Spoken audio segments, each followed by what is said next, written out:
Em 90 segundos tu não faz nem um miojo, mas eu te ensino as matérias que tu tem até nojo. Então senta aí e começa a quebrar ATP pra ter energia pra tua mente processar e entender que a probabilidade de você ir bem no Enem tá ligada direto aos meus raps também. Então começa com humana, só sei que nada sei, mas sei que saí da vida e pra história eu entrei. Se o clima esquenta e tua caneta falhou, fica tranquilo, a esfera dela dilatou com calor. Eu sou flúor com oxigênio, dá pra completar, evoluir melhor que o Darwin poderia imaginar. Se tinha uma pedra no caminho, pode crer que eu já chutei absoluto no rap. Eu nasci pra ser rei, crio uma sociedade aos modelos de Durkheim. O mecanismo dela própria é que diz pra onde vai minha inspiração. Thomas Edison dizia, é 1% e o restante o trabalho que fazia. Então senta o rabo aí que eu vou te ensinar. Sometimes rap is the best way to learn, rapá. Eu não compreendo, pero não puedo hacer. É só estudar e ouvir as dicas que eu dou pra você. Confere suas respostas e faz tudo com calma. Manda bem na redação, faz do fundo da alma. Esse é o tópico frasal, ainda tem argumentação.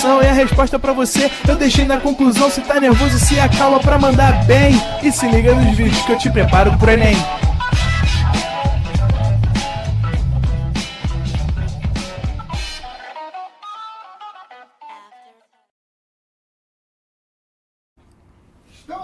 Estamos de volta! Salve galera do Pro Enem, pedindo bênçãos, entidades do tempo, para falar com vocês agora sobre história do Brasil. E vamos falar bastante questão sobre o segundo reinado. Tem umas questõezinhas capciosas aí que eu quero fazer com vocês, para ver se vocês estão malandros. Essa é uma questão fácil, tá? Esse aqui é uma questão do Enem PPL, se eu não me engano. E é um quadro famosíssimo chamado A Redenção de Cã. Vamos lembrar qual é a história do Cã? Filho de Noé, que recebe uma maldição, e a maldição é que a sua linhagem vai nascer de uma outra cor. E essa história, essa passagem bíblica, vai ser utilizada pela congregação católica para legitimar e para autorizar a escravidão africana, a escravidão dos povos negros, porque se compreende que a linhagem de Cã é a linhagem que vai ser a descendência negra, mas não tem nada disso na Bíblia, assim, é uma interpretação que quiseram colocar. Então, a redenção de Cã, a maldição de Cã, ela já é uma doutrina lá do século XVI, lá do colonialismo, colonização, grandes navegações, pacto colonial, mercantilismo, aquela coisa lá bem tradicional do colonialismo europeu do século XVI, beleza? No século XIX, aí o racismo muda de tom. E o racismo ele passa a ter embasamento, bota aspas nisso, científico. Porque o senhor Herbert Spencer vai usar as ideias de Darwin para começar agora a tentar hierarquizar e tipificar os tipos humanos. E na cabeça europeia racista dele, o europeu branco ele está no nível de desenvolvimento genético maior do que a população negra. Então, se você misturasse o negro e o branco, as próximas gerações seriam cada vez mais brancas, porque o DNA do branco é mais forte, porque o DNA do branco é mais desenvolvido. E isso, inclusive, além de ser uma questão genética, poderia ser um problema para o seu país. Porque se o seu país tivesse uma população negra, ele estaria terrivelmente condenado a nunca se desenvolver. E foi esse discurso, sem embasamento científico algum, somente feito para justificar os absurdos do neocolonialismo europeu, que está ali sedento pelas riquezas africanas, está sedento por petróleo, por ouro, prata, marfim, que vai trazer no Brasil, um país otário, desculpa a expressão, nesse momento de segundo reinado, uma tentativa de embranquecimento racial. Uma tentativa de falar, cara, não, meu Deus do céu, metade da população brasileira é negra, o Brasil nunca vai ser desenvolvido, então vamos embranquecer. E aí na cabeça estúpida, como é que você vai embranquecer? Trazendo o branco europeu para se misturar com a população negra e você ter umas gerações cada vez brancas até que o Brasil virasse a Suécia. Deu super certo, né? Então, assim, esse quadro, ele é o grande emblema, assim, o símbolo máximo do absurdo dessa política de embranquecimento no Brasil, que começa no segundo reinado, mas que vai continuar até a República. Por quê? Nós temos aqui uma senhora negra de pele retinta, que já teve um marido branco e teve uma filha mulata, já de pele mais clara, que também tem outro marido branco, provavelmente italiano, que vai ter um bebê branco. E aí se conclui o embranquecimento e a maldição acaba. Por isso aqui é a redenção de Cã. Então você já sabe qual é o gabarito, né, galera? Aí, imagem anterior, procura representar as diferentes gerações de uma família, associada ao quê? A democracia racial, porra. A idealização do universo rural, nada a ver. Aqui é o embranquecimento. Crise dos valores republicanos, né? O que tem a ver? Pelo contrário, aqui já era república já. Constatação do atraso sertanejo. Tem que ter muita força de vontade para tu interpretar assim. É o embranquecimento da população. Beleza? Questão 2. Em 1881, a Câmara dos Deputados aprovou uma reforma na lei eleitoral brasileira a fim de introduzir o voto direto. A grande novidade, porém, ficou por conta da exigência de que os eleitores soubessem ler e escrever. Isso em 1881. Sempre falo isso pra vocês, cara. O bom aluno de humanas é o cara que sabe se localizar no espaço e no tempo. O espaço aqui é o quê? Não falou ainda, né? Pior que não fala, mas aí você tá aqui, ó. Então, qual é o espaço? Brasil. 1881, segundo reinado. Opa! Então eu tô falando do Império Brasileiro, na época de Dom Pedro II. Beleza. Em 1882, havia 1 milhão de votantes. Em 86, pouco mais de 100 mil. Então, o que aconteceu? Houve uma grande redução do colégio eleitoral pela exigência de quê, galera? De alfabetismo. E aí você percebe o seguinte, que boa parte, até mesmo dessa elite brasileira, qual é a grande elite brasileira naquela época? A elite fundiária. É o senhor de engenho, é o cara do Vale do Paraíba, é o cafeicultor do oeste de São Paulo. E muitos desses caras, que eram grandes gerenciadores de terra, não eram alfabetizados. Uma outra curiosidade também, na nossa Constituição de 24, a primeira, é que também não restringiu o voto feminino. Eles só não falavam sobre isso, não falavam aquele voto masculino. As mulheres não votavam porque era uma sociedade tão patriarcal que nem se concebia a ideia de que elas pudessem ousar exercer o pleito. Se ligou? Então aqui é muito interessante, porque quando você faz uma restrição de alfabetizagem, pô, vai de 1 milhão para 100 mil. Aí só a elite da elite da elite que vai ter direito ao voto, e assim você vai ter um sistema eleitoral muito menor, muito mais restrito, não é isso? Nas últimas décadas do século XIX, o Império do Brasil passou por transformações como as descritas que representaram a ascensão dos homens bons. Vamos lembrar o que é isso? Homens bons, nome dado aos senhores de engenho lá do ciclo açucareiro, lá no Nordeste, que eram ao mesmo tempo donos de terra, mas também os caras que exerciam poder na Câmara Municipal. Então eles são, como é que eu posso dizer, vereadores que todos juntos exercem ali uma função de prefeito. Então, quando você vê uma questão homem bom, vai estar sempre entre aspas, ele é o latifundiário, especialmente no ciclo açucareiro. É um termo colonial, tá bom? Restrição dos direitos políticos. Opa! Aí parece bom, não é isso? Porque você está restringindo. Eu vi a galera botando ali, ampliação da representação. Pô, não é ampliação, é o contrário, galera. É restrição. Sai de 1 milhão para 100 mil. Então você diminuiu, você restringiu. A B para mim tá certa. C, superação. Valeu, né? Superamos os currais eleitorais. Porra, tá de sacanagem. Aqui pertinho tem uns 3. Afirmação do eleitorado monarquista. Aí, que alternativa tosca. Ah, professor, mas não era monarquia? Era. E o eleitorado? Mas não é, você não vai eleger o monarca. Pô, a monarquia é hereditária.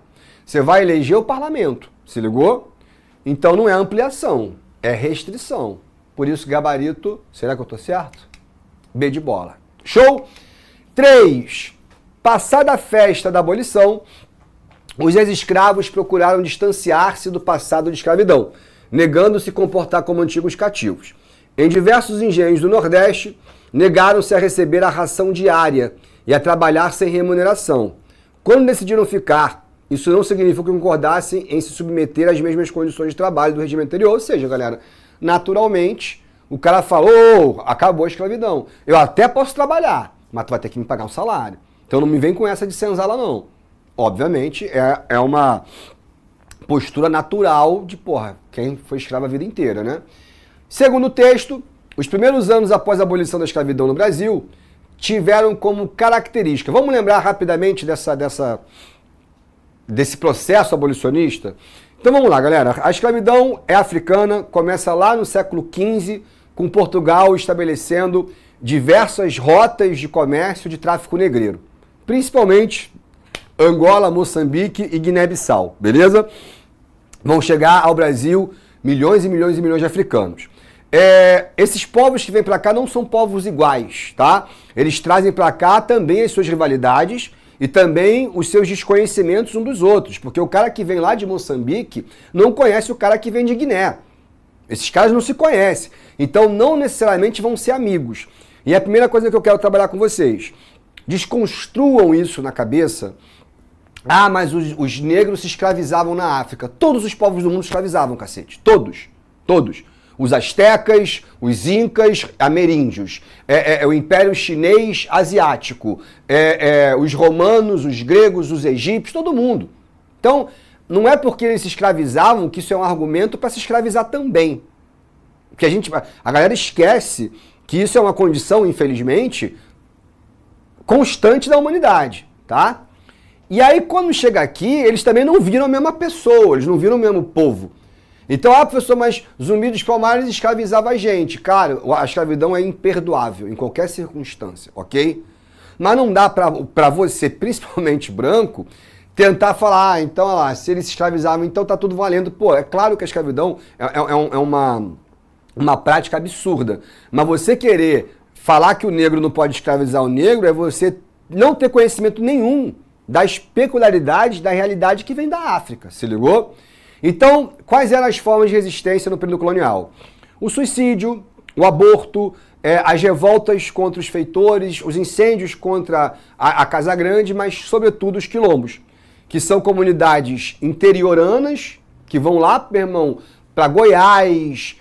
Eu falo muito de Goiás porque eu conheci um quilombo lá na Chapada dos Veadeiros. Muito maneiro, uma experiência muito, muito foda que eu tive na vida. E, cara, quando eu cheguei lá, eu falei, irmão, eu vim de avião, eu vim de carro, eu quase atolei 10 vezes, passei em 10 mil riachos. Então imagina isso no século XVIII, cara. Então os quilombos eles vão ser milhares no Brasil, milhares mesmo. E não é à toa que hoje no Brasil são 5 mil registrados. Então foi uma forma muito importante de resistência, de organização. E aí você tem dessas resistências negras, a gente vai ter o sincretismo religioso, que hoje não é mais legal fazer, porque hoje você não precisa mais esconder de ninguém os orixás da Umbanda e do Candomblé. Mas naquela época você tinha que esconder. E aí você vai associar Iemanjá, a figura de Nossa Senhora da Aparecida, você vai associar Ogum, a imagem de São Jorge, etc. E também a capoeira, que em forma de dança se escondia uma arte marcial poderosa. A capoeira é brasileira, não é africana.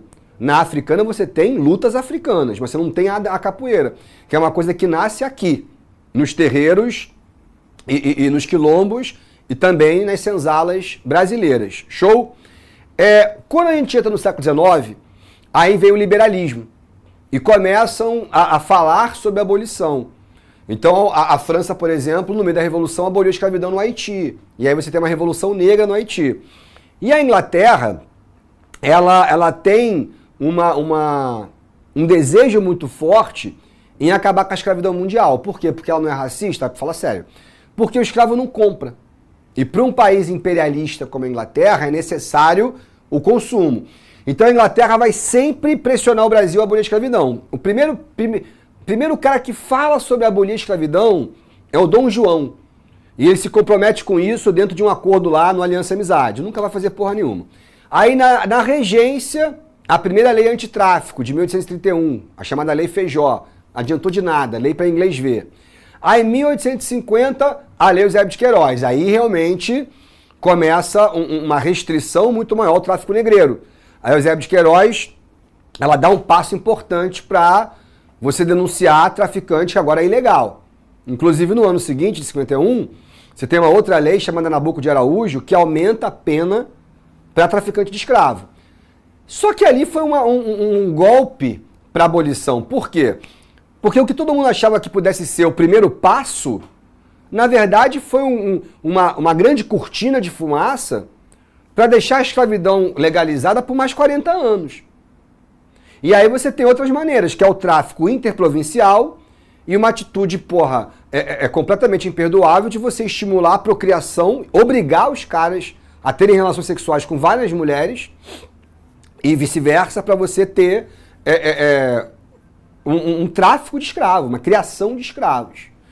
E aí, a partir de 1860, você começa a ter ali, então, um verdadeiro movimento abolicionista, com Luiz Gama, advogado que vai conseguir a alforria de mais de 500 escravos, André Rebouças, o jornalista José do Patrocínio, o grande intelectual Joaquim Nabuco, para então começar aquelas leis. Primeira lei, Rio Branco, que é a lei do ventre livre.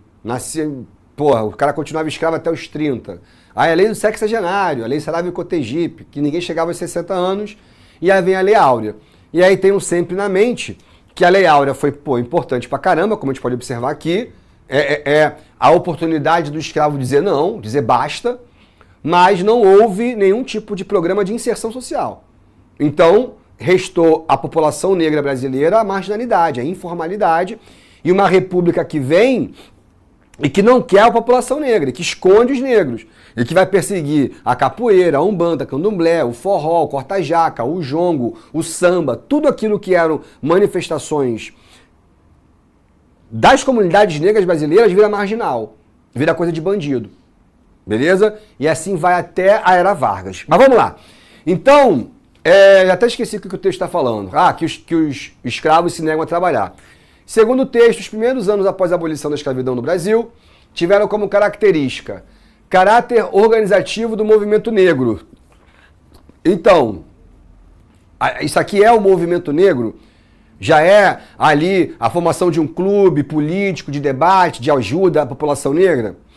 B, equiparação racial ao mercado de trabalho. Fala sério, aqui está mostrando claramente que os caras estão se recusando a ser escravo, não é exigindo diretoria de uma empresa.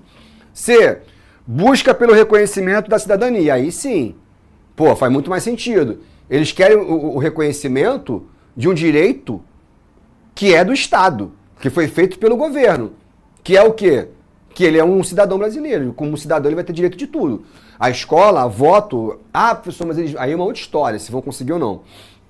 D, estabelecimento de salário mínimo. Pelo amor de Deus, vocês sabem que isso só vai acontecer com Vargas. Letra E, entusiasmo com a extinção das... acabar as péssimas condições de trabalho. Gabarito, então, letra C. Não é o movimento negro, cara. Aqui eles não estão se organizando em um movimento. Eles estão simplesmente exigindo que respeitem a sua condição de homem livre. Ponto. Beleza? Deixa eu dar um gole aqui, Renan.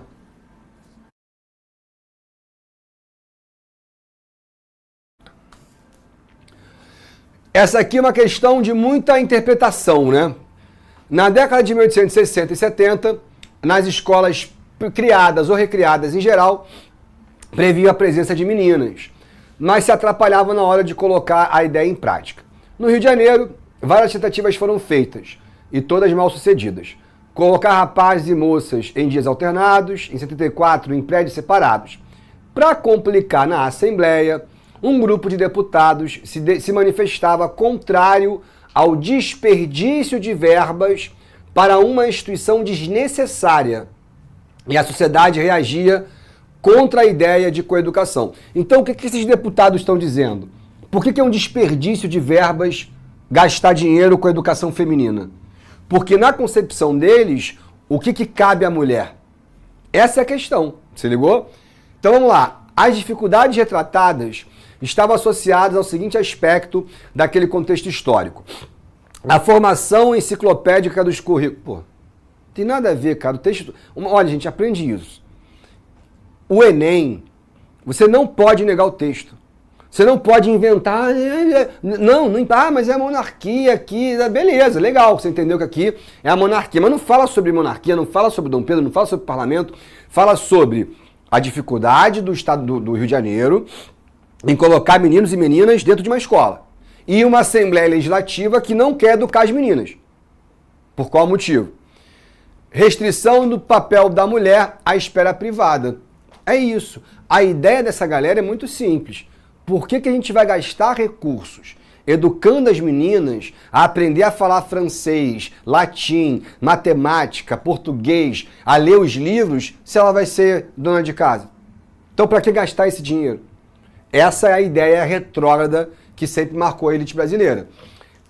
Precariedade dos recursos da educação formal. Ah, professor, não está falando disso. Mas o Brasil não é um país pobre, mas o texto está falando sobre isso? O problema aqui é dinheiro? O problema aqui é verba? Não é. D. Vinculação da obra feminina à área rural. É o Rio de Janeiro, pô. Tem nada a ver, é na escola. Letra E. Oferta reduzida de profissionais. O problema agora é a falta de professor. Não, galera. Gabarito, letra B. Restrição do papel da mulher à esfera privada. O que é a esfera privada? É a casa, pô. 5. A expedição que alcançava a foz do rio Mucuri, nas águas do Mucuri, era liderada por Teófilo Otoni. Cidade mineira, né? Empresário, tá vendo? Empresário político mineiro que lá pretendia abrir um porto para ligar Minas ao mar. A localidade de Filadélfia era a materialização desse sonho. O nome escolhido era, ao mesmo tempo, uma homenagem à cidade, símbolo da independência dos Estados Unidos, e um manifesto de adesão aos ideais igualitários. Essa filosofia também transparecia na relação com os índios. Que filosofia é essa que transparecia? As ideias liberais, o pensamento igualitário, beleza? Com os quais políticos mineiros procuram negociar a ocupação do território em troca do respeito ao que hoje chamaríamos de reserva. Então, professor, é igual uma outra questão polêmica também que eu vou te mostrar, se eu não me engano, é a próxima ou a penúltima. A relação do branco com o indígena é uma relação de violência, de extermínio, de genocídio. De maneira geral, sim. É isso que o texto está falando? É isso que o Teófilo Otoni vai fazer?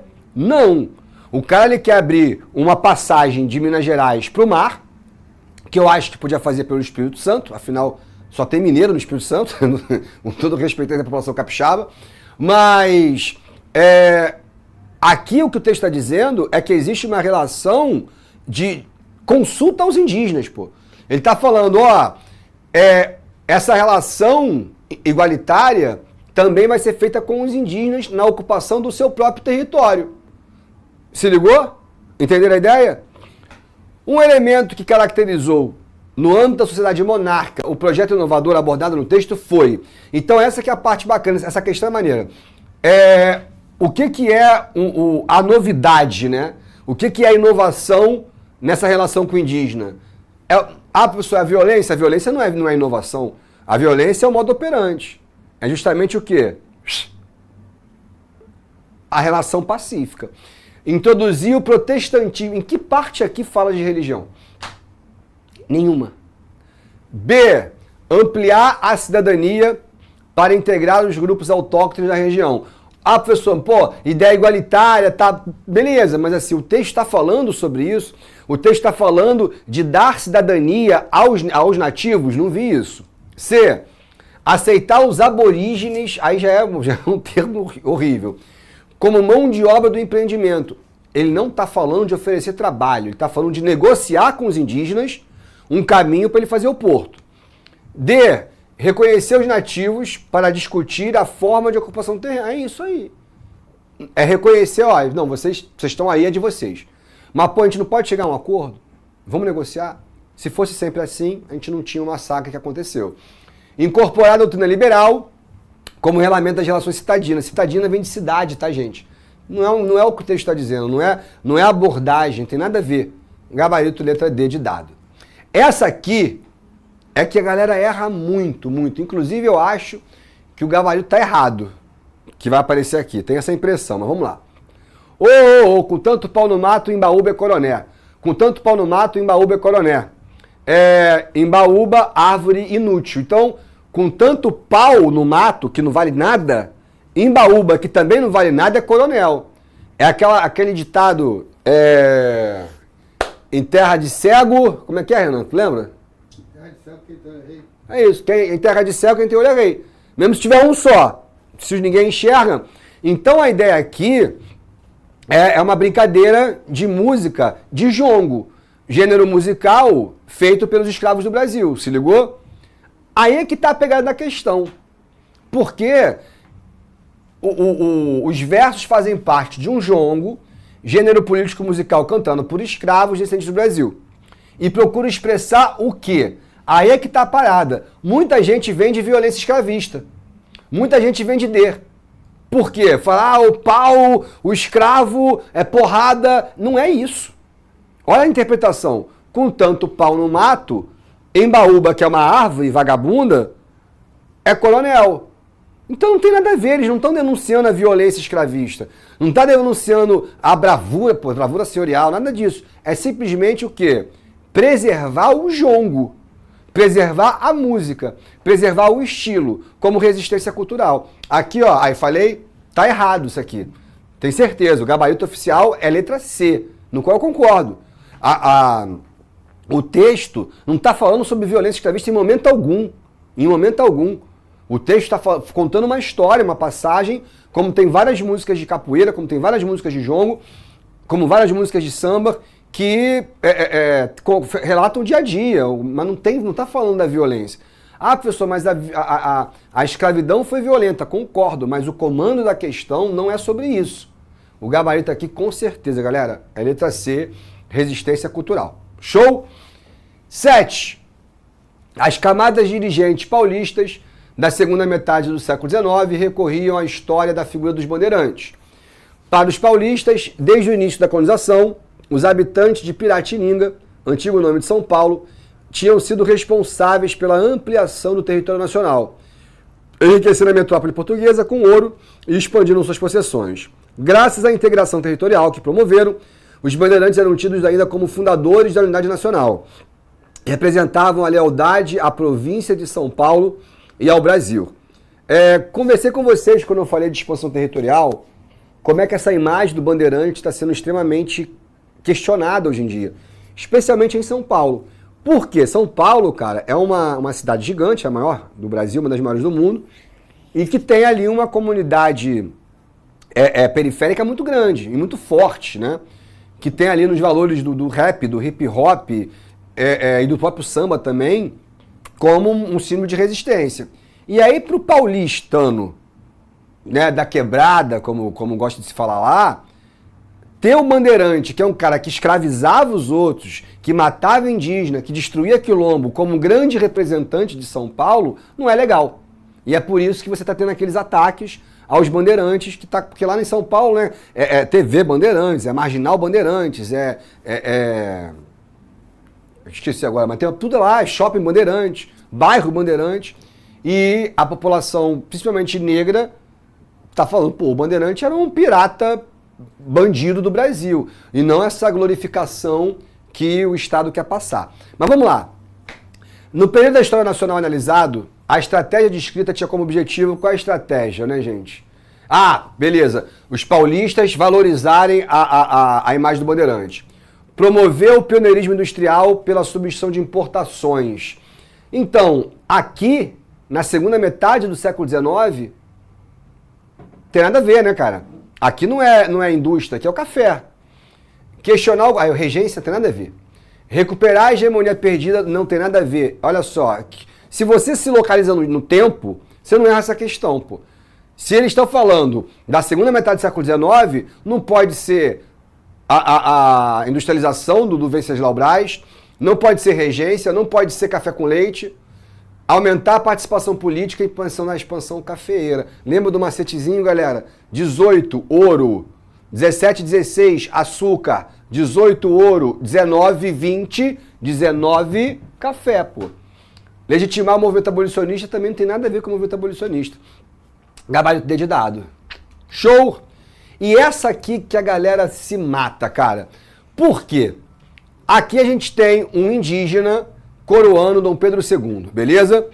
Um indígena representando o Império. Então você observa uma grande preocupação de Dom Pedro em querer se associar a um grande símbolo da identidade brasileira, que é o indígena. Show?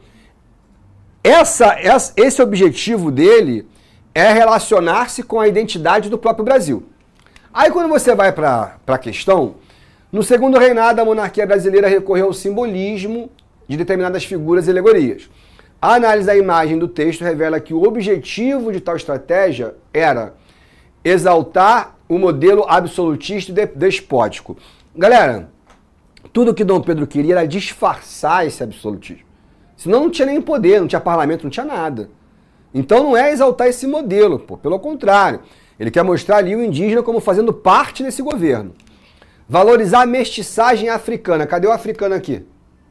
Tá escondido, então não faz sentido. Reduzir a participação democrática. Porra, como é que você interpreta que essa imagem quer reduzir a participação, se nem tinha participação praticamente? Aí vem o problema. Mobilizar o sentimento patriótico e anti-lusitano, obscurecer a origem portuguesa e colonizadora. Muita gente vai na D. Só que aqui você tem que entender o seguinte. O Dom Pedro II ele é filho de português. E a ideia não é atacar Portugal. A ideia não é ser anti-lusitano. Esquece Portugal. A ideia é justamente esquecer Portugal e exaltar aquilo que é brasileiro. Então é apagar a colônia e enaltecer o que vem antes da colônia. Não é um ataque a Portugal, é um afastamento dele. Por isso que a gabarito letra é obscurecer a origem portuguesa, colonizadora, para criar uma identidade brasileira. Mas não é atacar o sentimento lusitano, não é atacar Portugal. É uma questão difícil, essa questão foi braba, complicada pra caramba. E é isso aí, galera. Tamo junto, um ótimo final de semana, um bom recesso, quer dizer, pelo menos pra mim. Foi, galera! Assista nossas aulas a hora que você quiser. Vem com o Pro, o cursinho online que mais aprova no Enem. Assine em proenem.com.br.